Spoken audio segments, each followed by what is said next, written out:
গণ অধিকার পরিষদ থেকে পদত্যাগ করে বিএনপিতে যোগ দিয়েছেন দলটির সাধারণ সম্পাদক রাশেদ খান।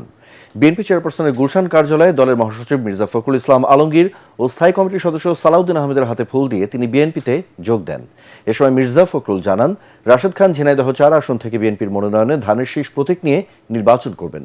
রাশেদ খান বলেন, তারেক রহমানের নেতৃত্বে নতুন বাংলাদেশ গড়ে তোলার অগ্রযাত্রায় সামিল হতে তার বিএনপিতে যোগ দেয়া। সালাউদ্দিন আহমেদ বলেন, মেধা প্রযুক্তি নির্ভর বাংলাদেশ বিনির্মাণে রাশেদ খানের মতো তরুণদের ব্যাপক সমর্থন নিয়ে দেশকে গড়ে তুলতে চান তারেক রহমান। নতুন বাংলাদেশ গঠনে তার নেতৃত্ব দেশ এবং জনগণের জন্য অত্যন্ত প্রয়োজন। আমি বিশ্বাস করি সংস্কার, বিচার এবং সুষ্ঠু নির্বাচনের ক্ষেত্রে জনাব তারেক রহমান গুরুত্বপূর্ণ ভূমিকা রাখবেন। আগামীর বাংলাদেশ হবে মেধাভিত্তিক, জ্ঞান নির্ভর, প্রযুক্তি নির্ভর বাংলাদেশ। আমরা যাতে এই তারুণ্যের ভাবনাকে ধারণ করতে পারি এবং মেধা ও প্রযুক্তি নির্ভর, জ্ঞান নির্ভর বাংলাদেশ গড়তে পারি, সেই লক্ষ্যেই আমরা রাশেদ খানকে স্বাগতম জানাচ্ছি।